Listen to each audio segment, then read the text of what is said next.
예, 안녕하세요. 안녕하세요. 네, 옆에 있는 분들하고 인사 나누시고요. 예, 반갑습니다. 그래서 제가 조금 익숙해질만 할 때 이제 끝나게 되네요. 그죠? 오늘은 이제 7번째 날이고요. 오늘은 제가 마지막으로 성서 묵상하는 방법을 할 건데요. 사실은 강의를 많이, 영성 강의 많이 들으시고 해도 실제로 성서 앞에서 묵상들을 잘 못하시더라고요. 현실적으로 보면 때로는 수녀님들도 기도를 잘 못하시는 분들이 계세요. 사실상. 그래서 영성 강의를 이렇게 저렇게 또 재속회원들도 굉장히 많으시고, 그쵸? 근데 재속회원임에도 불구하고 실제로 기도 생활을 또 못하시는 분들이 또 많거든요. 다 잘할 거라고 생각하지만 실제로 들어가면 사제도 그렇고 수도님도 그렇고 수도자도 그렇고요. 기도하는 것 같지만 사실 기도 못하고 있는 경우가 많아요. 근데 정말 기도가 내가 제대로 하고 있는 걸까? 라는 고민을 얼마만큼 하느냐에 따라서 기도는 성장되는 것 같습니다. 근데 주로 이제 제가 지난주에도 말씀드렸듯이 내가 원하는 것을 들어주는 하느님하고 만나려고 하면 만나지지 못해요, 사실상. 그래서 오늘은 제가 성서 묵상하는 거, 그래서 성서책 좀 가져오셨죠? 그래서 성서 묵상 하는 방법을 좀 같이 실제로 좀 말씀 제가 설명해 드리고요. 그것이 오늘의 주요 그 강의 내용이고요. 사실은 오늘의 이것을 정말 하고 싶었어요. 이런 기회가 생겨서 정말 다행이고, 그래서 한번 오늘 마지막으로 이렇게 잘 마칠 수 있도록 우리 성령께 은총을 청하면서 기도하겠습니다. 성부와 성자와 성령의 이름으로 아멘. 오소서 성령님, 그 빛살 하늘에서 내리소서. 가난하니 아버지 오소서. 종주님 오소서. 마음의 가장 좀 위로자 영혼의 기쁜 손님 저희 생기 돋으소서. 일할 때의 휴식을 무더위에 시원함을 슬플 때의 위로를 영원하신 행복의 빛 저의 마음 기쁜 곳을 가득히 채우소서. 주님도 없습니다. 저의 삶의 그 모든 것 괴로운 것입니다. 어물을 씻어주고 마른 땅 물 주시고 병든 것을 고치소서. 굳은 마음 풀어주고 사지찬 마음 배우시고 빛나는 길 바르게 하소서. 성령님을 굳게 믿고 의지하는 이들에게 성령 치를 베푸소서. 덕행 공로 쌓게 하고 구원의 활짝 열어 영원 복나 주옵소서. 아멘. 성부와 성자와 성령의 이름으로 아멘. 정말 성령께서 여러분들 각자 한 분 한 분에게 임하셔서 여러분들의 영혼에 정말 닿고 그 영혼의 기능인 이성과 기억과 의지가 하느님에게로 향해서 그분께서 주시는 믿음과 희망과 사랑의 덕으로 신덕, 망덕, 애덕으로 열매 맺을 수 있도록 그것을 계속 간구하시고 믿음과 희망, 사랑을 함께 청하셔야 돼요. 그래서 십자가 성료하는 한밤중에 친구를 위해서 빵을 빌리러 가서 빵 3개를 청하거든요. 그 빵을 믿음, 희망, 사랑으로 이제 해석하십니다. 청하라는 거죠. 처음에는 밤이 너무 늦었으니까 돌아가게. 나는 이미 옷을 다 갈아입었어. 그래도 달라고 청하는 거예요. 그러면 준다는 거죠.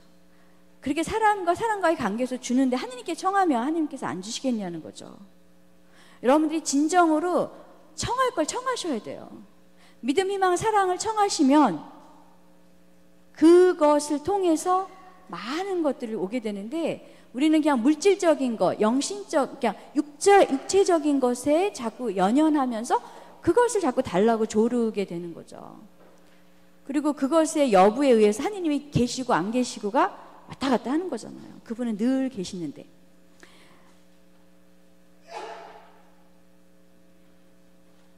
지금 밤 깜깜하죠, 그쵸? 깜깜한데 태양이 빛을 발하고 있나요? 없나요? 태양이 있죠, 그쵸?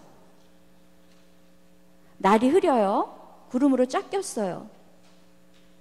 구름에 가려서 태양이 안 보인다고 태양이 없나요? 있죠. 그렇죠? 그런 거예요. 어떤 상황에 변해서, 그죠? 안 보이고 없는 듯 하다고 해서 하느님께서 안 계시는 게 아니에요. 하느님은 계십니다. 내가 충실하게 살아도 계시고, 내가 덜렁덜렁 살아도 계시고, 늘 거기에서 늘 그렇게 한결같이 늘 같은 마음으로 나를 바라보시고 나를 사랑해 주시고 나를 인도해 주시는 그 하느님께 온전히 신뢰하기 위해서 믿음, 희망, 사랑을 청하셔야 돼요. 믿음, 희망의 사랑의 근원은 하느님에게서 있어요. 인간에게 있지 않습니다. 그래서 그것을 초월한 이성과 기억과 의지, 그래서 꼭 영성생활에서 꼭 알아둬야 될 영혼의 기능을 항상 기억하셔야 돼요. 이성, 기억, 의지. 이성, 기억, 의지. 하나님이 주신 거예요.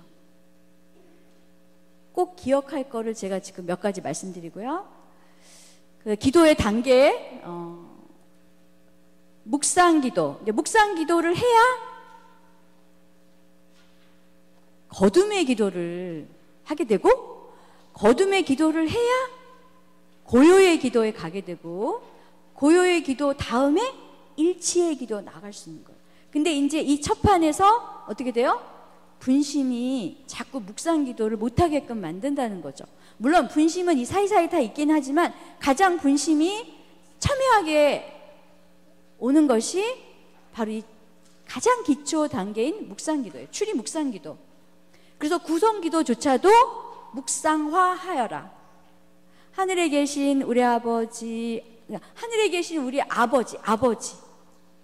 아버지의 이름이 거룩히 빛나시며 아버지의 나라, 아버지 이렇게 나오잖아요. 그쵸? 그 아버지. 근데 하늘에 계신 우리 아버지 이렇게 앵무새처럼 중얼중얼 된다고 하나님하고 닿지 않습니다. 그래서 출입 묵상기도가 너무 중요한 거예요. 가르멜의 기도는 묵상기도예요. 그래서 예수님과 인격적인 만남을 해라.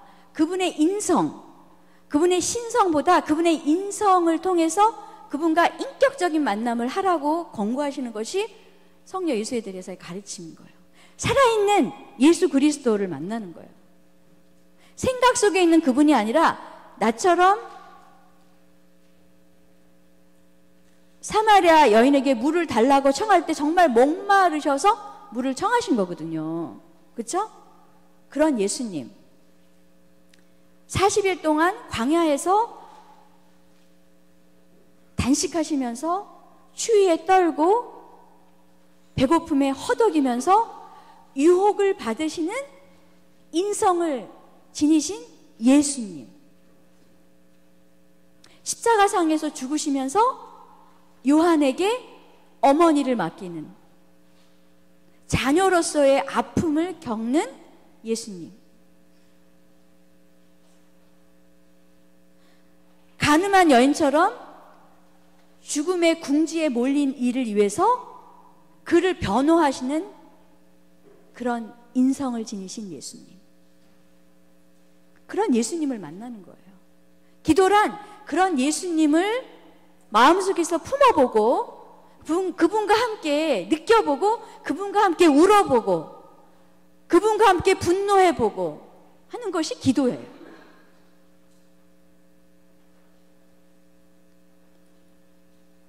그래서 그분의 눈동자에 내가 있고 나의 눈동자에 예수님이 계시는 거예요. 우리 둘이는 서로 바라보면서 서로 사랑하는 거예요. 기도란 많이 생각하는 것이 아니라 많이 사랑하는 것이다. 예수님이 느꼈던 느낌을 나도 느껴보고 내 아픔을 예수님한테 말씀드려보고 나의 두려움, 나의 공포 그것을 그분한테 눈으로 말할 수 있잖아요. 마음으로 말할 수 있잖아요. 그리고 예수님의 마음 안에서 그분의 눈동자에서 말씀하시는 그 말씀을 내가 들을 수 있거든요. 꼭 무슨 소리가 들려야 되는 것이 아니에요. 그분의 마음과 내 마음이 만나는 것, 그분의 마음 속에서 내가 머물 수 있는 것, 그분이 내 마음 속에서 머물러 계시는데 왜 내 마음 속에서 머물러 계신 예수님을 내가 왜 느끼지 못하냐는 거예요. 내가 조금만 멈추고 내가 조금만 비우면 그분이 이미 내 안에 계시고 나의 아픔 속에서 나를 부둥켜 안고 계시는데 왜 나는 그걸 못 알아차릴까?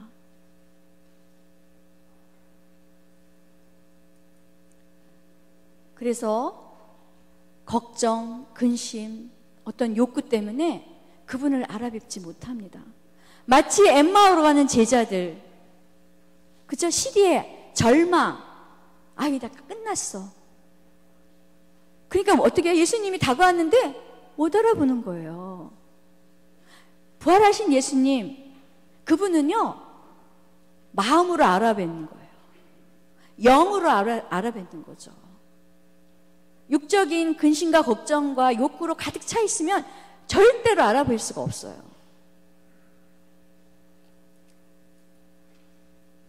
그리고 우리 안에 관계 안에서 짓는 7죄종, 교만, 나태, 인색, 시기, 분노 이런 것들, 미움, 그 다음에 음욕, 탐욕. 제가 버스를 타고 이제 며칠 전에 어딜 가려고 딱 탔는데 청년이 이렇게 앉아서 스마트폰으로 뭘 보더라고요. 근데 좀 야한 걸 보고 있더라고요. 저를 의식을 하면서 있는데 저는 뭐 그걸 비난하고 그런 건 아닌데 제가 걱정이 됐던 거예요. 너무 젊어서부터, 그죠? 요새 스마트폰이 초등학생 손에까지 다 들어가잖아요. 중학생 이렇게 하면서.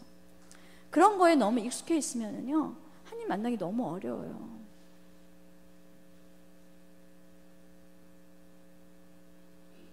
뭐 그를 비난하고 뭐 그런 차원이 아니라 너무 마음이 아팠어요. 좀 좋은 거를 경험해 봐야, 그쵸?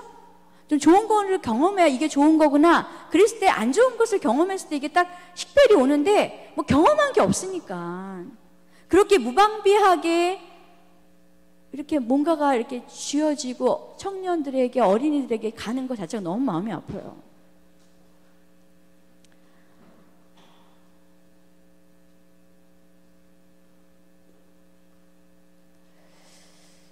그래서 이런 분심, 기도 안에서 분심은 일상의 삶 안에서 그것이 들어오는 거거든요. 내가 기도하러 가려고 가서 이렇게 앉아있으면 나만 이렇게 앉아있는 게 아니라 걔네들도 이렇게 쓱 들어오거든요. 그러니까는 많은 드라마, 영화, 음악 이런 걸로 너무 이 오간을 다 채워버리면요 안 돼요. 안 되게 돼 있어요. 안 되게 하나님이 그렇게 만드셨어요. 그런 것을 채워줘도 하나님이 뚝 뚫고 들어오게 안 만드셨다는 거죠. 그것이 비어졌을 때 그분이 임하게 돼 있어요. 그래서 스마트폰 정말 필요할 때만 쓰는 거죠. 근데 너무 이 무분별하게 시도 때도 없이 절제가 정말 필요한 거죠. 영성생활의 길잡이, 묵상기도 첫 번째 하셔야 되고, 그 다음에 영적 독서, 그 다음에 영적 친구, 그 다음에 영적 지도. 그래서 개인적으로 할 수 있지만 개인이 약하니까 그룹. 그래서 청담 영성학교도 어떻게 돼요? 이 청담동 본당 공동체가 함께 걸어가는 거예요. 혼자는 못해요. 여러분들은 옆에 있는 분이 도반인 거예요. 영적 도반. 2년 동안. 자, 옆에 있는 분하고 2년 동안 끝까지 가겠다고 약속하세요. 자, 옆에 있는 분하고 약속하세요. 도장도 찍으세요, 엄지로. 예? 안 오시면 걱정하셔야 돼요. 왜 안 왔을까? 응? 그게 친구예요. 그게 본당 공동체 신자지. 안 오면 안 하나 보다. 뭐 이게 아니야. 왜 안 왔을까? 응? 왜 걱정해주고.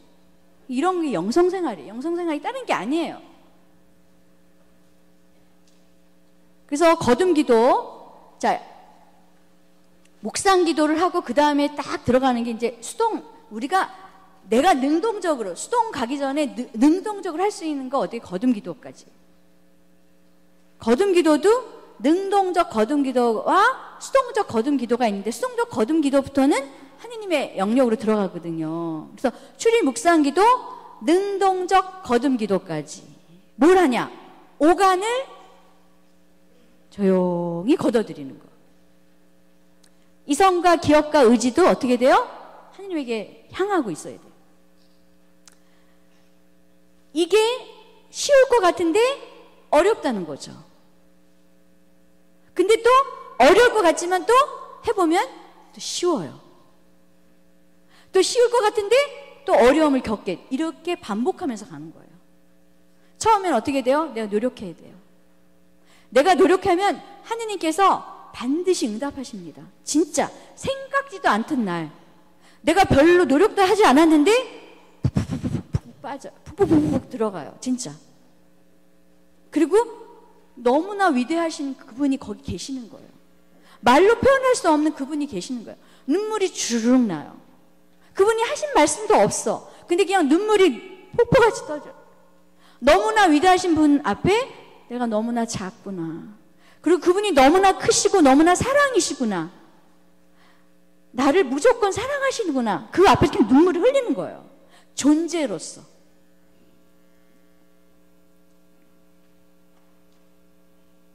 거듭기도 한번 들어가 보세요. 묵상기도 하셔야 돼. 열심히 하면 하나님이 주세요. 진짜. 사람은 뿌리는 대로 거두게 돼 있어요. 정말 뿌리는 대로 거두게 돼 있다. 뿌리세요.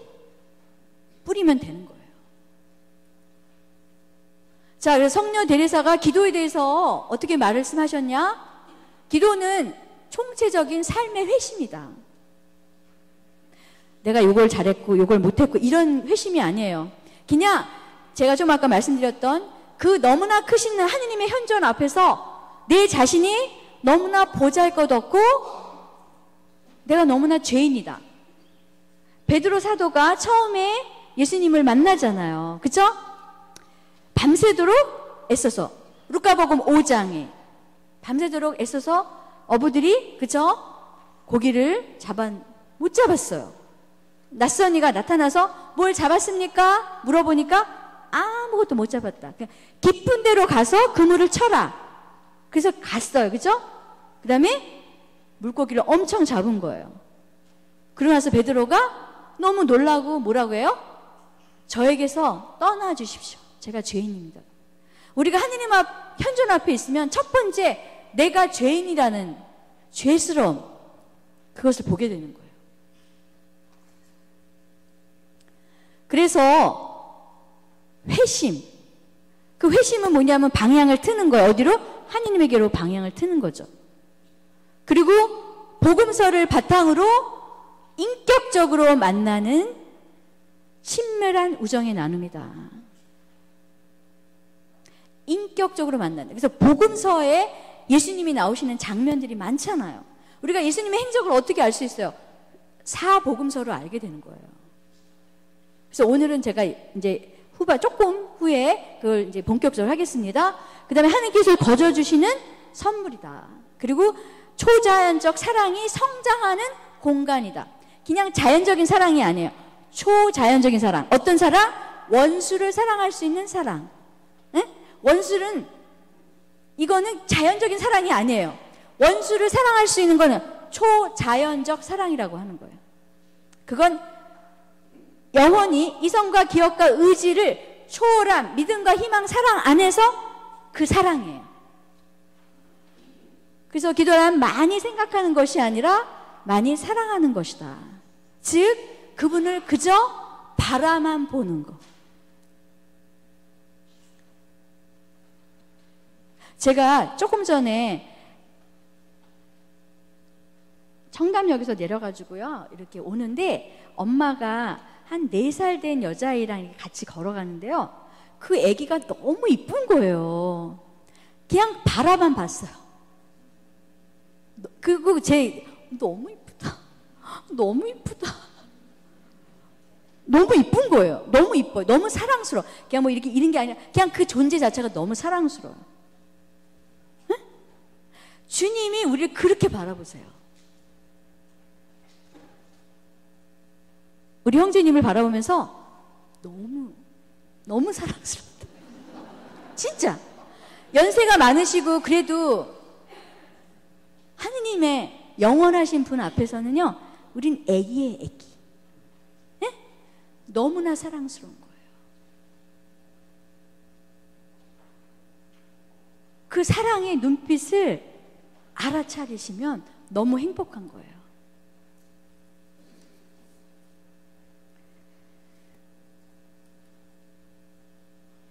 제가 찍은 거예요. 저희 수녀원에서. 그래서 제가 우리 이제 수녀원 앞에 그 감실 앞에 이제 작은 경당에서 저희가 겨울에는 기도를 하는데 꽃꽂이를 해다가 꽂아놨거든요. 그랬는데 이게 딱 시들어 있는 걸 딱 봤어요. 그래서 제가 이상하다고 가서 봤거든요. 딱 연결해 보니까 있어요. 물이 안 닿는 거야. 아, 성당에 오고 성당에 다니는데, 그쵸? 하느님하고 닿지를 않아. 기도하지 않으면요, 이렇게 시들시들한 거예요. 진짜예요.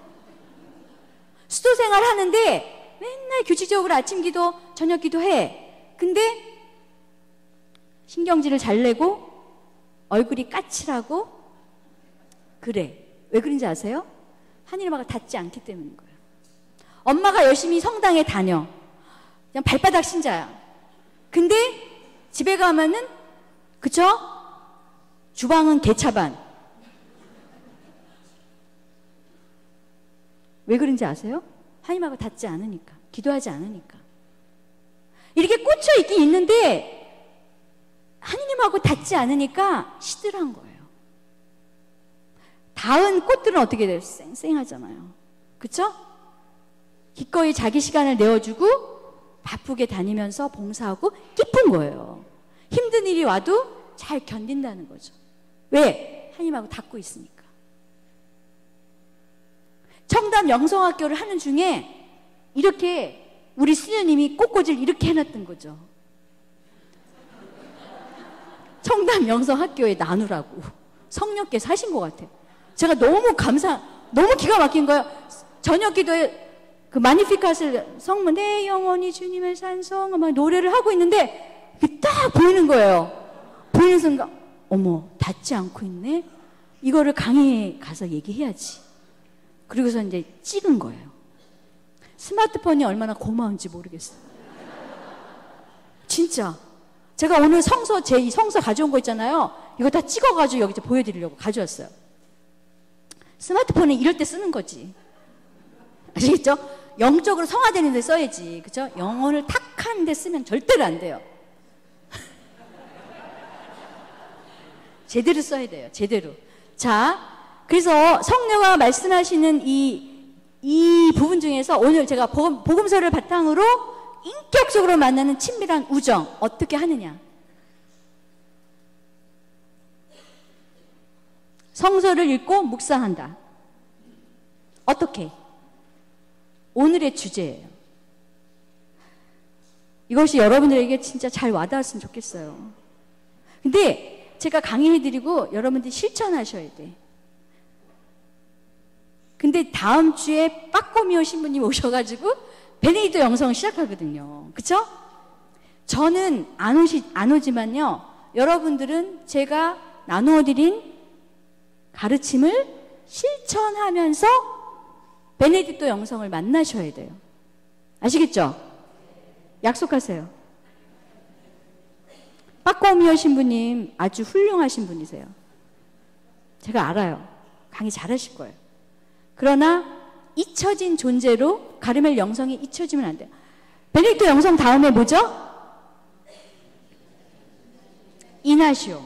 그러면 가르멜 영성, 베네딕토 영성을 기억하시면서 이나시오로 가셔야 돼요. 이나시오 끝나면 뭐죠? 프란치스카. 그쵸? 다 기억하시면 가셔야 돼. 가르침 받은 걸 실천하면서 가셔야 돼. 끝! 이게 아니에요. 뭔지 아시겠죠? 예. 자, 지금부터. 자, 복음서, 실제로 복음서를 보시면 성서 공부를 다 했지만 실제로 성서 묵상할 때 별로 잘 모르세요. 그래서 마르코 복음과 큐 경전을 참고로 해서 연도 다 말씀드렸어요. 해가지고 마테오와 루카가 썼단 말이에요. 그래서 70년경에 마르코 복음과 큐 경전 90에서 100년경. 아니야, 저거 연도 잘못했어요. 제가 이 카피에서 잘못했고요. 거의 60년 그 정도 되거든요. 큐 경전도. 그 마테오 복음은 70에서 90년경이고 루카는 70에서 80년경에 쓴 거예요. 요한 복음은 별개예요. 그래서 이 세 복음을 같은 관점에서 봤다고 해서 공간 복음이라고 하는 거예요. 같은 관점, 공간 복음. 그래서 마르코 복음서 공통 문헌인 큐 문헌과 그래서 마테오 복음과 루카 복음이 그렇게 참고해서 썼잖아요. 마테오만의 고유 전통이 있고 그 다음에 루카만의 고유 전통이 있는 거예요. 그래서 이거 제 성서인데 여기 보시면 마테오 복음 6장 26절로 돼 있잖아요. 그쵸? 맨 위에 오른쪽. 그쵸? 근데 보면은 어떻게 돼요? 저기 뭐 올바른 단식에는 그 옆에 아무것도 마킹이 안 돼 있죠. 예? 그거는 뭐예요? 마테오 복음서만 얘기해 주는 거예요. 응? 그리고 그 밑에 보물을 하늘에 쌓아라 하면 뭐예요?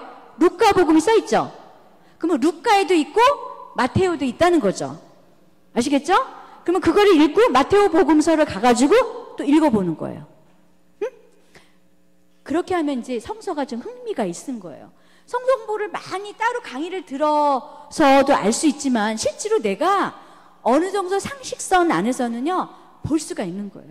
왜냐하면 예수님 자체가 비유를 많이 드셨고 너무너무 쉽게 복음서를 다 썼거든요. 그러니까 성서 공부를 많이 하지만 사실 성서는 안 봐. 아이러니하게. 뭔지 아시겠죠? 그런 경험을 하고 계시거나 했던 분. 그쵸? 제 말씀에 동의하시죠? 성서 공부는 많이 했는데 성서는 안 봐. 그쵸? 매일 미사 책은 들고 다니는데 내 성서는 하얘. 제 성서 찍은 거예요. 똑같이 그렇게 보면 이게 어두워서 잘 안 보이시는데 그 두 아들의 비유는 마테오 복음에 서만 얘기하는 거예요. 이쪽에. 그쵸? 여기 두 아들의 비유에 여기 아무것도 없죠? 그거는 어떻게 돼요? 이 마테오 복음서만이 얘기해 주는 거예요. 그래서 아까 뭐야? 마테오 복음의 고유성, 루카 복음만의 고유성. 엠마오로 가는 제자는 루카 복음서만 구체적으로 얘기했어요. 마르코 복음이 살짝 얘기했지만 길게 얘기하지 않았다는 거죠. 그러니까 마르코 복음을 참고하면서 루카 복음사가는 엠마오로 가는 제자의 여정을 길게 설명한 거예요. 그렇게 보면서 이 어떤 예수님의 어떤 행적에 대한 보고를 여기저기서 그래서 공간복음 세 군데에서 다 얘기하고 요한복음까지 다 얘기하는 경우도 있는 거예요. 그런 걸 보면서 이제 이렇게 성서를 읽는 습을 들이셔야 돼. 묵지기도를 많이 하는 것보다 성서를 읽으시고 그 안에서 예수님과 만나시는 인격적 체험을 하시는 게 너무 중요해요. 자, 오늘은 겟세마니에서의 기도, 순환에서 부활 얘기를 좀 하면서 가겠습니다. 겟세마니에서의 기도하시다는 루카복음과 마테오복음, 마르코복음에서 다 보고하고 있어요. 이건 이제 제 성서를 찍은 거예요. 성서를 있잖아요. 이렇게 좀 줄도 긋고 막 색칠도 하고 이러시면서 가야 되는 거예요. 네? 그리고 단어 하나하나 한 문장 한 문장을 꼼꼼히 들여다보셔야 돼요. 뭐 이렇게 보시면 안 돼요. 네? 이렇게 보는 게 아니고 정독을 하시는 거예요. 줄도 가까우면 와닿는 거 동그라미도 치고.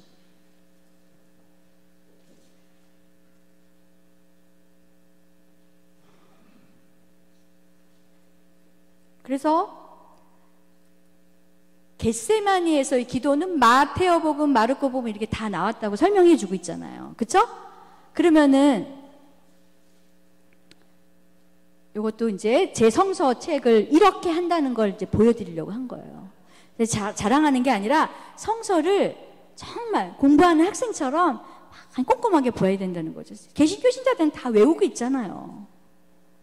우리는 외우지 못할 망정. 그래서 제가 마테오복음하고 루카복음 또 마르코복음도 있는데 특징들을 좀 살펴볼 수 있는 걸로 해서 제가 이렇게 합쳐왔어요. 자, 겟세마니에서 기도하시다. 그래서 이 두 복음을 종합해서 겟세마니에서 예수님이 어떻게 무슨 말씀하시고 어떤 행적을 보여주셨는지를 종합해서 끄집어내는 거예요. 아시겠죠? 예, 그렇게 하셔야 돼요. 그래서 마테오복음을 읽으시면은 그때 예수님께서 제자들과 함께 겟세마니라는 곳으로 가셨다. 그리고 제자들에게 내가 저기 가서 기도하는 동안 여기에 앉아 있어라 하고 말씀하신 다음 베드로와 제베데오의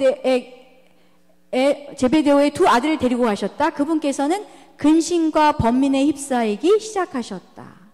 그때 그들에게 내 마음이 너무 괴로워 죽을 지경이다.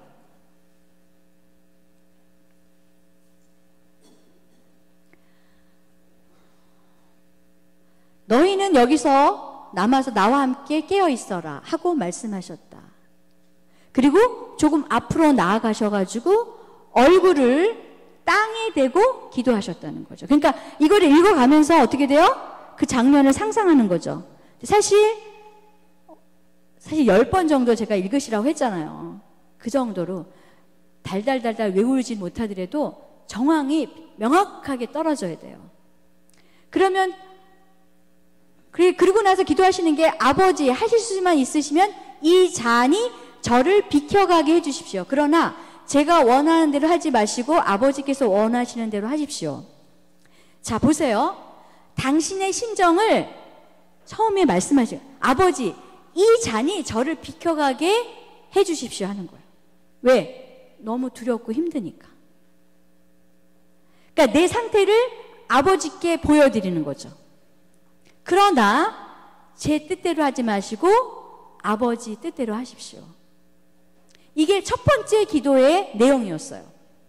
그리고서는 나서 제자들에게 돌아와 보니 그들은 자고 있었어요. 그래서 베드로에게 이렇게 말씀하시죠.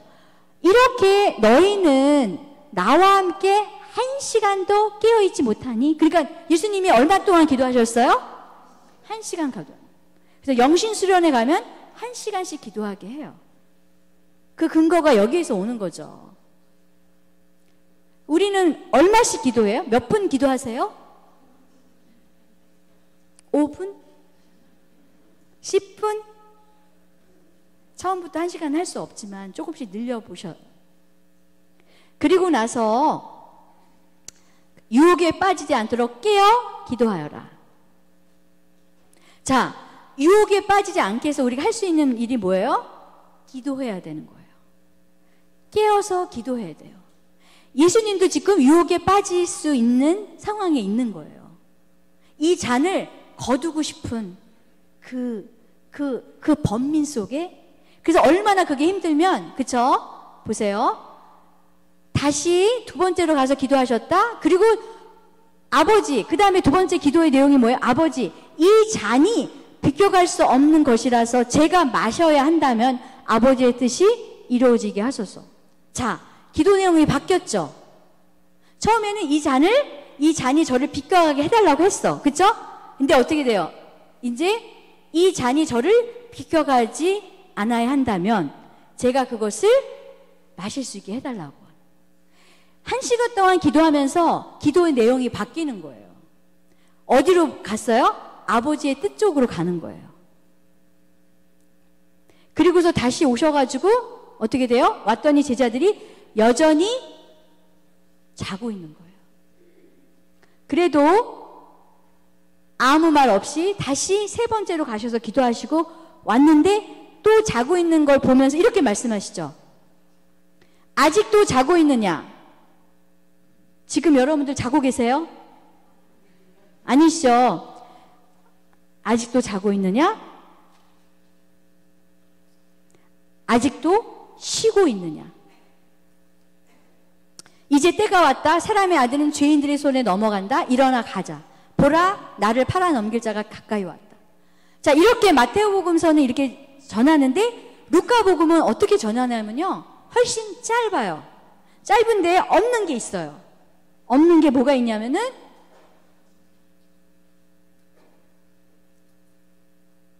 천사가 하늘에서 나타나 그분의 기운을 북돋아드렸다. 자, 루카복음의 특징은 뭐예요? 성모님, 그죠? 성모님한테 가브리엘 천사를 보내죠. 그죠? 그리고 아기 예수님의 탄생을 알릴 때 천사. 그래서 루카복음서의 특징은요, 천사를 많이 등장시키세요. 그리고 땀이 흘렀는데 어떤 땀이 흘러요? 어떻게? 핏방울. 그래서 마태복음서에서 알 수 없는 루카복음서만이 전하는 겟세마네에서의 예수님의 그 모습을 우리가 훨씬 더 구체적으로 느낄 수 있고 상상할 수 있는 거예요. 그래서 묵상의 순서는, 자, 먼저 숨을 쉬고 있는 자신을 느끼면서 마음을 고요히 머물러요. 여러분들의 그 성녀 예수대리사의 기도 방법의 묵상 중에 처음에 뭐예요? 내가 누구 앞에 있는지를 알아차리고 양심 성찰을 하고 그 다음에 묵상하라고 하잖아요. 그죠? 그 묵상하라고 할 때 마음을 모아야 되니까 어떻게 돼요? 제가 말씀드렸듯이 지금 가만히 계시고 눈을 감아 보시고요. 숨을 쉬어보세요. 숨을 쉬고 있는 자기를 느껴보는 거예요. 이게 마음을 모으기 위한 하나의 훈련이죠. 방법이고. 자, 눈을 뜨시고요. 내용을 자세히 읽어요. 10번 정도 천천히 읽고 예수님과 등장인물을 살펴보는 거예요. 예수님과 대화하는 그 사람의 대화의 내용, 그리고 그때 느끼는 생각들, 감정들을 살펴보는 거죠. 그리고 나서 예수님과 인물에 대한 상황을 이해하는 거예요. 아, 예수님이 저렇게 땀이 핏방울처럼 떨어질 정도면 얼마나 번민에 휘말리셨을까. 그리고 얼마나 힘들면 그게 너무 두려우니까 제자들 3명을 데려가서 저 발치에서 조금 있어 달라고 한 거예요. 예? 기도하는 거 보여주려고 한다보다는 너무 힘드시니까, 우리도 너무 힘들 때 누군가 옆에 있어주기만 해도 마음이 위안이 되잖아요. 그런 심정인 거예요. 그리고 나서 어떻게 돼요? 예수님의 말씀과 태도, 눈길, 의도, 마음에 머무는 거죠. 피땀을 흘리는 예수님, 그 마음. 아마 예수님은 그렇게 사시면서 예루살렘에 오고 가면서 예루살렘의 성으로 들어가기 전에 예루살렘 근교에서 십자가형을, 처형을 당하는 사람들의 모습을 봤을 거예요. 그것이 얼마나 인간으로서 겪기 어려운 아주 처참한 형벌이라는 걸 아실 거예요. 거기를 가셔야 되는 거예요. 그리고 어떻게 돼요? 땀이 핏방울처럼 떨어지는 거예요. 그리고 나서 내가 그 처지로 가서 반응하고 머물러 보는 거예요. 나라면 어떨까? 나라면 정말 예수님이 그렇게, 근데 왜 제자들은 그렇게 잤을까? 예? 그 전날 밤에 술 먹었나? 이런 것도 생각해 보는 거죠. 그쵸? 그리고 나서 하나님께서 주시는 평화와 용기, 그리고 마음에 머무는 거. 자, 이런 장면이에요.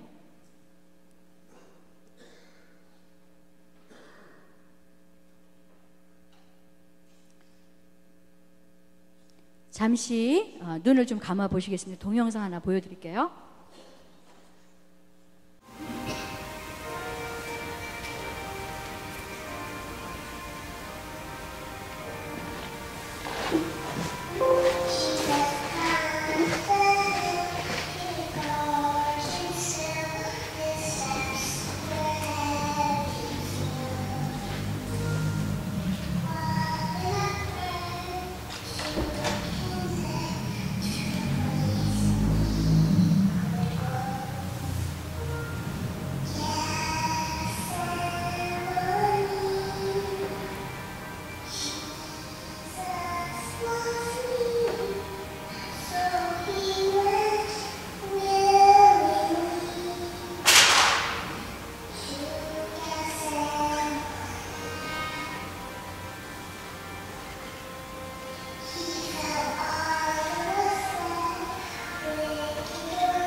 겟세마니의 아까 그 성서의 장면을 이렇게 읽고 우리가 이제 관상을 한다고 할 때, 그 장면에 들어가서 머물면서, 그죠? 예수님의 땀을 닦아드릴 수 있어요. 그 장면에 머물면서 땀을 핏방울처럼 떨어뜨리고 계시는 예수님 옆에 가서 수건을 건네드리면서 예수님의 땀을 닦아드릴 수 있죠. 또 졸고 있는 제자들에게 가서 흔들고 일어나라고 얘기할 수 있어요. 베드로, 야고보, 요한에게. 그리고 또 예수님과 함께 옆에서 함께 기도할 수도 있고요. 그리고 또 성모님에게 도움을 청할 수도 있습니다. 기도란 그 장면에 들어가서 글쎄 있었던 사실을 얘기해 주지만 현재 지금 내가 기도하면서 그 예수님과 함께 할 수 있는 길은 여러 가지 방법이 있는 거예요. 그러면서 그분의 인격과 그분의 인성과 그 인성을 넘어선 그분의 신성을 만나는 것. 내가 온전히 나의 오간과 나의 이성과 기억과 의지가 그분에게로 온전히 몰입되어 있는 것. 그게 관상인 거예요.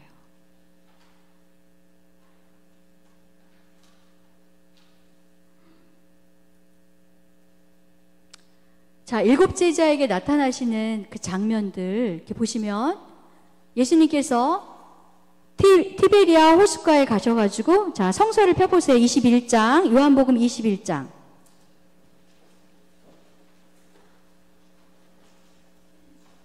일곱 제자에게 나타나시다.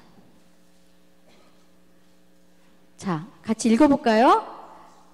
그 뒤에 예수님께서는 티베리아스 호숫가에서 다시 제자들에게 당신 자신을 드러내셨는데 이렇게 드러내셨다.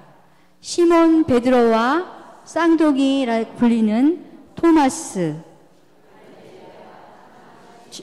나타나엘과 제베데오의 아들들, 그리고 그분의 다른 두 제자가 함께 있었다. 시몬 베드로가 그들에게 나는 고기 잡으러 가네 하고 말하자 그들이 우리도 함께 가겠소 하였다. 그들이 밖으로 나가 배를 탔지만 그날 밤에는 아무것도 잡지 못하였다. 어느덧 아침이 될 무렵 예수님께서 물가에 서 계셨다. 그러나 제자들은 그분이 예수님인 줄 알지 못하였다. 예수님께서 얘들아 무엇? 그들이 대답하였다. 못 잡았습니다. 예수님께서 그들에게 이르셨다. 그물을 배 오른쪽에 던져라. 그리고 잡힐 것이다. 그래서 제자들이 그물을 던졌더니 고기가 너무 많이 걸려 그물 끌어올릴 수가 없었다. 예수님께서 사랑하신 그 제자가 베드로에게 주님이십니다 하고 말하였다. 주님이시다는 말을 듣자 옷을 벗고 있던 베드로는 겉옷을 두르고 호수로 뛰어들었다. 다른 제자들은 그 작은 배로 고기가 든 그물을 끌고 왔다. 그들은 물에서 100m쯤밖에 떨어져 있지 않았던 것이다. 그들이 물에 내려서 보니 숯불이 있고 그 위에 물고기가 놓여 있고 빵도 있었다. 예수님께서 그들에게 말씀하셨다. 방금 잡은 고기를 몇 마리 가져오너라. 그러자 시몬 베드로가 배에 올라 그물을 무트로 끌어올렸다. 그 안에는 큰 고기가 153마리나 가득 들어 있었다. 고기가 그토록 많은데도 그물이 찢어지지 않았다. 예수님께서 그들에게 와서 아침을 먹어라 하고 말씀하셨다. 제자들 가운데에는 누구십니까? 하고 감히 묻는 사람이 없었다. 그분이 주님이시라는 것을 알고 있었기 때문이다. 예수님께서는 다가가셔서 빵을 들어 그들에게 주시고 고기도 그렇게 주셨다. 이렇게 예수님께서는 죽은 이들 가운데에서 되살아나신 뒤에 세 번째로 제자들에게 나타나셨다. 예. 7 제자에게 나타나신 요한복음만 알려주는 부활의 이야기입니다. 밤새도록 베드로가 뭐라 그래요? 나는 고기를 잡으러 가겠어. 3년 동안 어부였던 사람이 사람을 낚을 것이라고 하면서 예수님의 제자가 돼서 3년 동안 다녔거든요. 근데 그 믿었던 예수님이 어떻게 잡혀가서 죽으신 거예요. 그러니까 어떻게 돼요? 다시 생업으로 가야죠. 그쵸? 나는 고기 잡으러 가겠다 하니까 다들 나도 가겠다고 가는 거죠. 사실 그 마음이 편안하진 않았을 거예요. 그쵸? 그러니까는 묵상을 하면서 어떻게 돼요? 이 장면을 들었으면서 3년 동안 뭔가 있을 거라고 해서 계속 하면서 그분이 죽었던 사람도 살리고, 그쵸? 빵의 기적도 일으키시고, 병자들 치유하시고, 너무 인자하시고, 너무 인품도 좋으신 그런 분이 한순간에 너무나 갑자기 돌아가신 거예요. 그것도 십자가형에 걸려서. 자기는 호언장담하면서 끝까지 예수님을 함께 하겠다고 했는데 너는 닭이 오기 전에 나를 3번이나 모른다고 할 거다 라는 그 말씀을 하시면서 그대로 자신은 그 위협에서 두려움을 느끼면서 예수님을 모른다고 한 거예요. 그리고 가서 슬피 울었잖아요. 그렇게 하면서 예수님의 죽음 이후에 앞으로 어떻게 살아갈지 모르면서 하루하루를 보냈던 그가 이러다는 안 되겠지. 그쵸? 가족을 또 먹어 살려야 되니까 고기를 잡으러 가자 하고 나간 거죠. 밤새도록 애썼어요. 밤새도록 애썼는데 한 마리도 잡지 못하고 들어오게 된 거예요. 그랬는데 누군가가 이렇게 말을 걸어오는 거죠. 얘들아, 무얼 좀 잡았느냐? 하시자 아무것도 못 잡았. 이렇게 말을 하니까 그물을 오른쪽으로 던져보라 하는 거죠. 자, 루카복음 5장 성서에 있는 분들은 찾아보세요. 루카복음 5장을 가면은 옛날에는 밤새도록 뭘 잡았느냐 물어봤을 때 아무것도 못 잡았습니다 라고 했을 때 그 예수님이 그때는 뭐라고 했어요? 처음에 만났을 때요. 뭐라고 했죠? 깊은 데로 가서 그물을 쳐라 하셨어요. 근데 지금은 부활하시고 나서는 뭐라고 해요? 깊은 데로 가라고 하지 않고 오른쪽으로 그물을, 사실 100m도 안 된 거리였다고 나오잖아요. 그러면 이건 무슨 뜻일까? 그때는 깊은 데로 갔었는데 지금은 어떻게 돼요? 오른쪽으로. 요한복음의 특징은 상징을 많이 쓰세요. 가장 늦게 쓰여진 성서잖아요. 그쵸? 깊은 데로 가라는 것은 정말 영혼의 깊은 곳으로 가서 그분을 만나야 된다는 거지만, 예수님을 3년 동안 체험한 제자들, 가르침을 다 들었던 제자들은 이제 어떻게 돼요? 오른쪽은 뭐야? 의식이에요. 왼쪽은 무의식.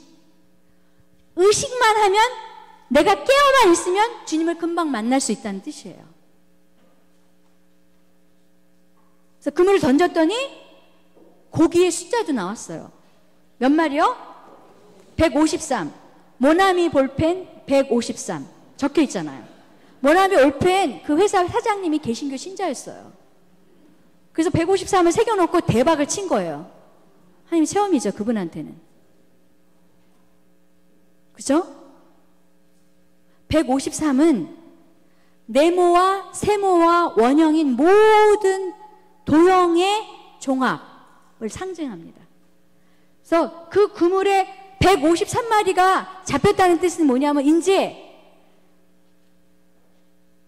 고기를 잡는 사람을 낚은 이 어부는 앞으로 네모, 세모, 원형 모든 민족에게 복음을 전할 수 있다는 것을 상징하는 거예요.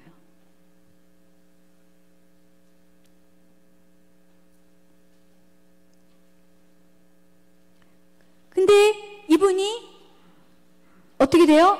사랑하던, 이분을 사랑을 제일 많이 받았던 막내인 요한이 주님이십니다 라고 하자, 그죠? 제일 먼저 알아보는 거예요. 왜? 우리가 처음 그분을 바닷가에서 만났을 때 무얼 잡았느냐 하고 물었었고, 그죠? 깊은 데로 가서 그물을 치라고 했던 그분이라는 것을 알아차리고, 요한이 제일 먼저 알아차려요. 그 소리를 듣고 베드로도 즉각적으로 알아보는 거죠. 그래서 어떻게 돼요? 겉옷을 입고 물에 뛰어들어서 주님한테 달려오는 거예요. 그 왜 겉옷을 입었을까? 겉옷. 자, 어부로서 갈 때, 그쵸? 어부로 가면서 그 옷을 벗었겠지. 그쵸? 그 입었던 옷은 뭐예요?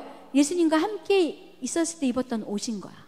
그리고 그것을 벗고 다시 어부로 가는 거지. 근데 이제 예수님을 만났으니까 어떻게 돼요? 그 옷을 다시 입는 거죠. 그건 답은 없지만 묵상하면서 의미를 가져오는 거죠. 내가 벗어졌던 그 옷, 예수님과 함께, 예수님의 신원과 함께 그분의 너는 이제 사람을 낚을 것이다 라고, 사람을 낚는 어부로서의 옷을 벗고 있다가 다시 그분을 만나면서 그 겉옷을 입고 물 속에 뛰어드는 거예요.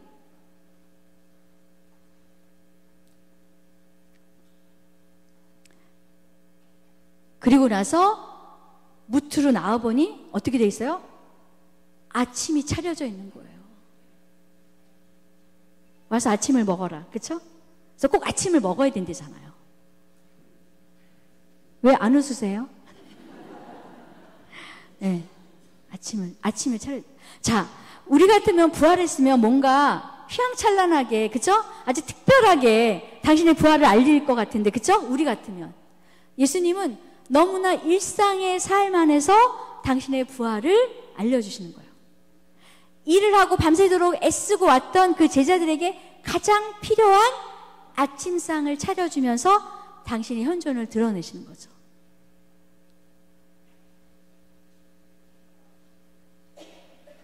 우리의 부활은 우리의 일상 안에 가득 차 있어요. 아침에 눈을 떴을 때 창가로 비춰오는 환한 햇살. 부활하신 예수님의 현존이에요. 내가 먹는 식사의 한 끼. 숯불, 빵, 물고기. 상징이죠. 자, 숯불은 뭘까요? 불, 성령. 빵, 성체. 물고기, 신앙 고백. 왜 박해 시대 때 물고기 표시로 했잖아요. 그렇죠? 예수 그리스도가 구원자이시다 라는 표시죠. 그렇게 아침상이 차려져 있는 거예요. 기도란 이런 것들을 하나씩 새겨가면서 마음속에서 깨닫고 이성과 기억, 의지로 그분을 만나는 것. 그리고 그 아침상을 차려 놓으신 예수님의 마음을 더듬어서 만지고 그 마음 안에 머무는 거죠. 그리고 그 아침상을 차려져 있는 그 아침상에 나도 가서 예수님이 나한테 빵을 건네주시고 물고기를 건네주시는 것. 그거를 받아 먹는 거예요. 기도 안에서. 예? 기도 안에서. 예수님이 차려준 그 상, 제자들을 위해서 7명한테 차려준 그 밥상에 내가 초대돼서 가서 나도 그 물고기를 먹고 예수님의 손은 다르죠? 예수님의 손에는 뭐가 있어요? 오상이 있는 거예요. 상상하는 거예요. 예수님의 오상이 있는 그 손에 담겨진 물고기를 내가 받아서 내가 먹는 거예요. 그분이 쥐어준 빵을 내가 먹는 거죠. 그게 기도인 거예요. 어렵지 않아요.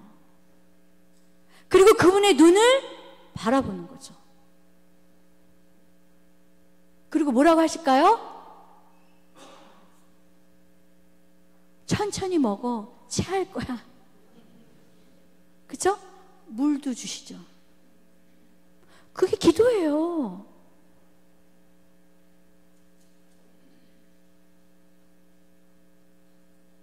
여러분들 이거 하실 수 있을 못 하실 것 같아요?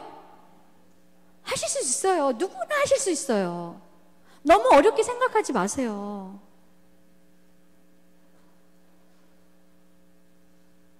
누구나 그분을 만날 수 있어요. 그분은 언제나 우리를 기다리고 계시거든요.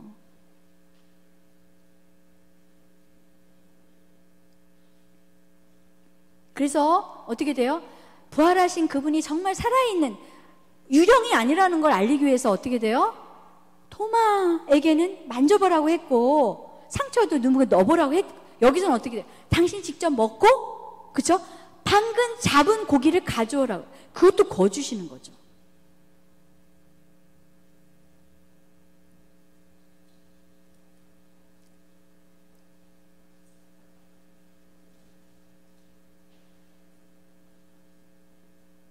자, 제가 여기 이제 제 거 와서 아침을 먹어라. 여기 그다음에 거기 누구십니까? 감히 묻는 사람이 없었다. 그분이 주님이시라는 것을 알고 있었기 때문이다.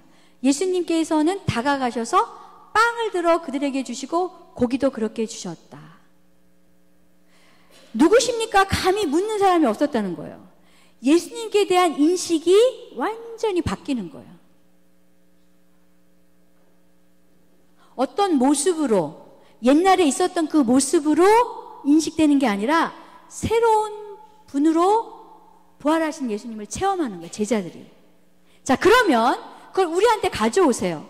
우리가 기도하면서 복음이 전하는 예수님, 그 예수님이 지금 현재 나에게 새로운 모습으로 다가오시고 나한테 말을 건네시고 나와 함께 하시는 거예요. 예수님께 대한 인식이 내가 바뀌는 거예요.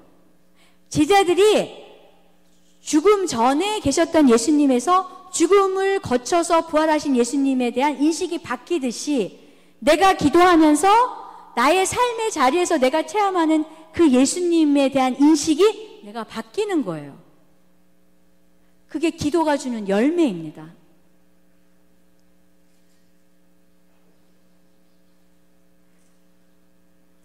자, 그들이 아침을 먹은 다음에 예수님께서는 시몬 베드로에게 물으십니다. 너무나 유명하죠.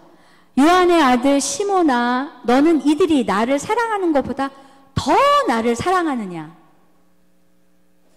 그러니까 예, 주님, 제가 주님을 사랑하는 줄을 주님께서 아십니다. 자, 왜 이런 말을 했을까요? 배반할 거를 아셨잖아요. 그렇죠? 그러니까 주님은 너무나 잘하시지 않느냐, 이런 얘기를 하는 거죠. 그리고 나서도 또 두 번째로 너 나를 사랑하느냐고 물으시는 거예요.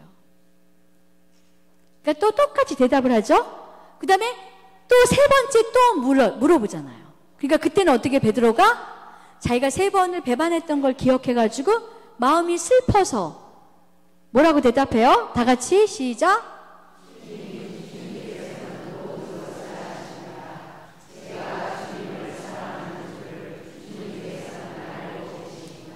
예. 우리가 안다는 것은 뭘까? 안다는 거. 정말 나는 나를 정말 잘 아는가? 내가 알고 있는 남편이 정말 진짜 그 사람일까? 내가 알고 있는 내 아들이 진짜 내 아들일까?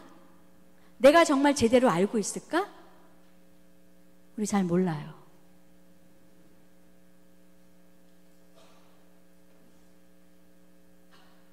근데 하느님은 나를 잘 아세요. 그래서 이 질문을, 그쵸? 그럴 때 그렇게 할 때마다 주님께서 뭐라고 하세요? 내 양들을 잘 돌보아라. 그 사랑은 무엇으로 증명돼요? 나에게 맡겨진 양들을 돌보는 걸로 증명되는 거예요. 사랑은 감성적인 것이 아닙니다. 실천적인 거예요. 존재론적인 것이고. 너 나를 사랑하니 내 양들을 잘 돌보아라. 응답한. 사랑은 응답이 있어야 되는 거예요. 실천적인 거고. 입으로 하는 게 아니에요. 감성적으로 하는 것이 아니에요. 그래서 남자와 여자의 차이가 뭐가 있냐면은, 제가 예를 들어서 어떤 가족이 있는데요. 남자분이 굉장히 깔끔해요. 여자분은 덜렁덜렁 된단 말이에요. 그쵸? 그러면 남자들은요, 여자는 사랑한다고 하면 그 사랑하는 말로요 가요. 응? 남편이 사랑한다는 말만 딱 한 번 들었으면 좋겠다는 분들도 계세요. 남편은 사랑하는 게 뭔지 아세요? 가방 하나 사가지고, 좀 비싼 가방 사가지고 갔다가 이렇게 말도 없이 쭉 밀어주는 거. 그게 남자들의 사랑 방법이에요. 우리 대한민국 요새 젊은 사람 말고 연세 드신 분들은 말을 하면은 가벼워진다, 그런 생각이 드는 거예요. 그쵸? 왜? 남자들에게 사랑은 실천인 거예요. 저 사람이 좋다 그러면 어떻게 돼요? 밥 한 번 같이 먹고 싶은 거야. 그게 남자예요. 밥 사주는 거야. 그게 내 사랑한다는 표현이에요. 여자들은 어떻게 돼요? 감성적으로 사랑한다. 예쁘다. 피부 좋다. 그러면 그냥 뻑 가요. 진짜. 사랑을 느끼는 지점이 다 다른 거예요. 그러면 상대방이 원하는 방법으로 사랑을 내가 해줄 수는 있는 거죠. 그쵸? 내 방법은 그게 아니지만 그 사랑에서 조금 더 나아가면 상대방이 원하는, 그래서 어떻게 돼요? 사자와 소가 사랑할 때 사자는 고기를 그쵸? 잡아가지고 소한테 줄 때 소가 먹어요? 안 먹죠. 소가 풀을 뜯어가지고 사자를 주면 사자가 먹어요? 안 먹잖아요. 자기식의 사랑 방법은 상대방한테 원하지 않는. 우리 사랑은 어떻게 돼요? 상대방에게 맞춰서 해주는 게 사랑이라는 거죠. 근데 이거를 일상의 삶 안에서 깔끔하게 청소를 열심히 하는 남편이 있고 덜렁하는 부인이 있어요. 그러면 내가 남편을 사랑하는 방법은 뭘까요? 청소하는 거예요. 예? 남자는 처음에는 청소를 해주다가 나중에 어떻게 돼요? 내가 참지 못해서 해주지만 나중에는 화가 나는 거예요. 그쵸? 그 다음에 이제 나이가 들었어요. 이제 다들 형제님이 나이가 들었어. 내가 힘이 있을 때 청소했을 땐 괜찮아. 근데 내가 이제 명예퇴직하고 집에 있게 되는 거야. 그때 내가 청소하는 건 어떻게 돼요? 그때 내가 잘 나갈 때 했던 청소하고는 다른 거예요. 그쵸? 그때 아내는 어떻게 돼요? 청소를 해야 되는 거예요. 남편이 원하니까 청소를 해줘야 돼요. 그게 사랑인 거예요. 당신 늘 했잖아. 그리고 당신이 해. 그리고 확 나가버려. 그 남자는 어떻게 돼요? 화가 나는 거예요. 저 여인이 내 아내가 나를 무시하는구나. 응? 지혜로워져야 돼요. 여자가 지혜로워져서 옛날에는 그냥 넘어갔지. 이제는 남편이 위치가 약해지고 뭔가 자격지심이 생기고 그런 남편의 마음을 헤아려서 그가 원하는 청소를 내가 해주는 게 사랑인 거예요. 제가 말씀드리는 거 무엇인지 이해가 가시죠? 그쵸? 그게 기도하는 사람이 기도 안에서 예수님으로부터 교육받으면서 생기는 지혜인 거예요. 왜 옛날에는 그렇게 화를 안 냈는데 왜 요즘에는 왜 우리 남편이 저렇게 청소를 하면서 화를 내지? 옛날에 남편은 힘있고 뭔가 떳떳하고 그랬을 땐 그 청소가 아내를 가르치면서 이렇게 해야 되라고 하는 거였지만 이제는 그게 아닌 거예요.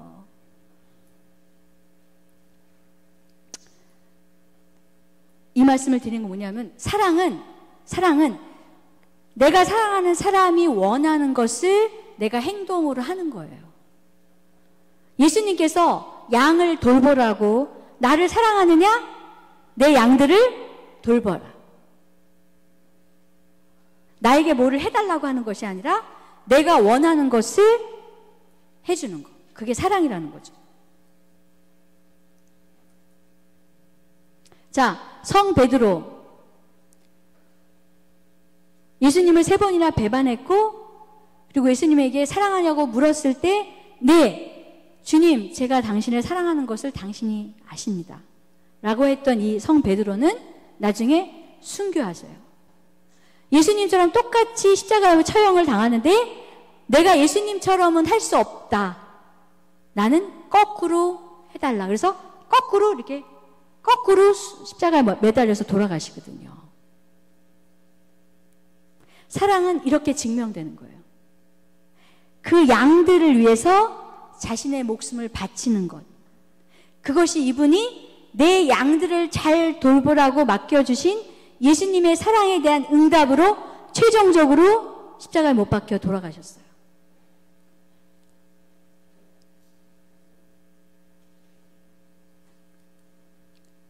자, 예수님께서 여러분 각자에게 질문하십니다.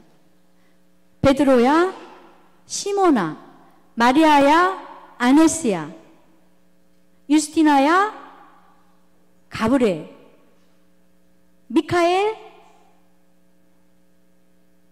대건 안드레아, 젬마, 너는 나를 사랑하느냐? 라고 여러분에게 질문을 던지십니다. 그 질문을 기도 안에서 내 걸로 가져와서 베드로에게 질문했던 그 질문을 나의 질문을 받아서 내가 묵상하고 거기서 내가 응답하는. 예수님은 나한테 네 주님 제가 당신을 사랑합니다 라고 할 때 나에게 뭐라고 말씀하실까? 베드로에게는 내 양들을 잘 돌보라 라고 하셨다면 지금 나에게는 뭐라고 말씀하실까? 그것이 기도의 내용이어야 돼요. 들으려고, 주님의 말씀을 들으려고. 너의 남편을 위해서 기도하여라. 네 구역에 있는 누구누구를 방문해 줘라. 내 대신. 여러 가지가 많겠죠.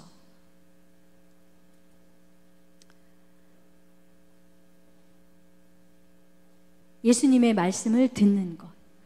그분은 나에게 지금 현재 나에게 뭐라고 말씀하시는지.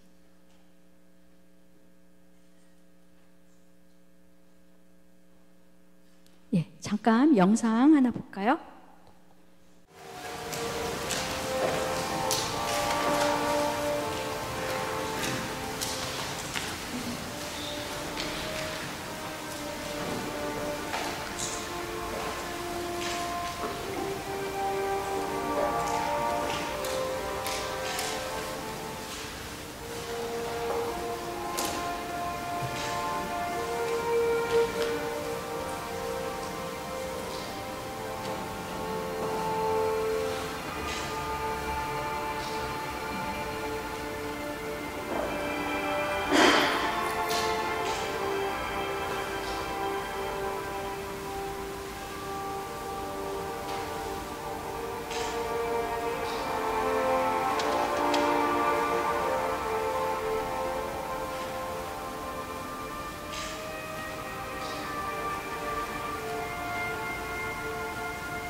예, 2년 동안의 청담 영성학교의 반은 아니지만 초입이 이제 끝났습니다. 그래서 기러기의 여정처럼 예, 계속 날아야 되고 어떤 도전 앞에서 용기를 내셔야 되고 그런 과제들이 여러모로 남아 있습니다. 무엇보다도 제가 당부드리고 싶은 것은요. 영성에 대해서 많이 아시는 것이 중요한 것이 아니라 아시는 것만큼 그 알을 삶으로 실천하시고 기도하시기를 바랍니다. 가르메를 시작으로 해서 베네딕토, 또 이나시오, 프란치스코, 그리고 현대 영성, 카톨릭이 갖고 있는 그 영성의 보고를 우리 김민수, 이나시오 주임 신부님의 정말 본당 신부님이 이거 진짜 해주지 않으시면 안 되거든요. 첫 번째 공로자는 정말 본당 주임 신부님이세요. 신부님께 너무 감사드리고요. 그리고 이렇게 또 참석해 주신 여러분들, 그리고 나 혼자 갈 수 없는 이 길을 이 기러기처럼 본당 신부님의 앞에서 이렇게 날아가시는 거죠. 그리고 이런 스텝진들이 준비해 주시고 계속 날아가시는 거예요. 비바람이 오고 어둠이 오고 누군가가 다쳐서 날 수 없을 때 가서 용기를 내주고 걱정해주고 염려해주는 것. 이게 영성이에요. 그리고 이 영성은 기도 안에서 그분과 닿을 때 키워지는 거예요. 아까 그 꽃병에서처럼 꽂혀 있긴 한데 그 물과 닿지 않으면 시들어 버리게 돼 있습니다. 그래서 가르멜이 여러분들한테 내어주는 기도의 여정, 묵상기도, 성서, 복음서를 통한 그분의 인성과 만나서 예수 그리스도와 인격적인 만남을 통해 우리의 삶이 변하고 내가 사람들을 대하는 태도와 내가 말하는 투, 나의 시선, 그리고 내가 물질과의 관계들, 내 욕구, 이런 것들을 어떻게 다뤄야 되는지 기도 안에서 성령께서 친히 여러분들을 가르쳐 주실 거예요. 그래서 저도 행복했던 그 7번의 강의 시간이었어요. 그리고 이 자리에서 사실 제대 위에 사제 외에 많이 못 올라가잖아요. 이곳에서 교회를 체험하고 그리스도를 머리로 한 우리가 모여서 한 공동체를 이루고 그래서 하늘 나라를 이루는 큰 여정 안에 걷고 있는 그 체험. 그래서 여러분들의 눈빛, 여러분들의 그 마음을 보면서 정말 내가 어떻게 해드릴 수 있을까? 뭔가 내 자신을 온전히 드리고 싶은, 내가 할 수 있는 그 모든 것은 다 드리고 싶은 그런 마음이 정말 들었거든요. 이 마음은 하느님의 마음인 것 같아요. 그래서 예수님께서 십자가에 못 박혀 죽으시면서도 그렇게 못질하는 그들을 보면서도 뭘 모르고 저렇게 한다고 성부께 기도해 주시는 것들. 모든 것을 다 주고 목숨까지 주시는 예수 그리스도의 그 사랑, 성부의 사랑, 그것을 체험할 수 있었던 자리였습니다. 제 기도 안에서 여러분들 기억하고 영성학교가 마칠 때까지 다음 주에는 베네딕토의 빠꼬미오 신부님 오시거든요. 빠꼬미 신부님 기도 열심히 하시고 또 강의도 잘해 주실 거예요. 이 앞에 쓰는 사람이 더 열심히 하게끔 만드시는 것은 여러분이에요. 여러분들이 잘 들어주시고 여러분들이 집중해 주시고 그러시면 정말 성령께서 여러분들에게 더 많은 걸 주시려고 하실 거예요. 그 다음에 또 신부님들 계속 오시고 또 예수의 구동훈 신부님도 진짜 강의 잘하시고 열심히 사시는 그런 분들이 다 이렇게 총망라했더라고요. 제가 보니까. 그래서 다음 주에는 저는 아마 수녀원에서 저녁 기도를 하면서 또 묵주 기도를 하면서 여러분들 기억할 겁니다. 그래서 끝까지 2년 동안 꽉 채우셔가지고 도장을 다다다다다 해가지고 상도 타시고 그렇게 해서 청담동 본당 공동체가 이 지역 사회 안에서 빛과 소금이 되셔서 여러분들의 가정 안에서 여러분들의 친구들에게 그리스도를 정말 존재로서 전하는 그런 정말 사도가 되시기를 간절히 바라고 기도드리겠습니다. 저에게 베풀어 주신 모든 사랑과 기도, 관심에 너무 감사드리고요. 제 수도생활 여정 안에서 청담 영성학교에 제가 와서 7번의 강의를 했다는 것은 저에게 영광이고 정말 저에게는 은총의 시간이었습니다. 너무나 감사드리고 사랑합니다. 감사합니다.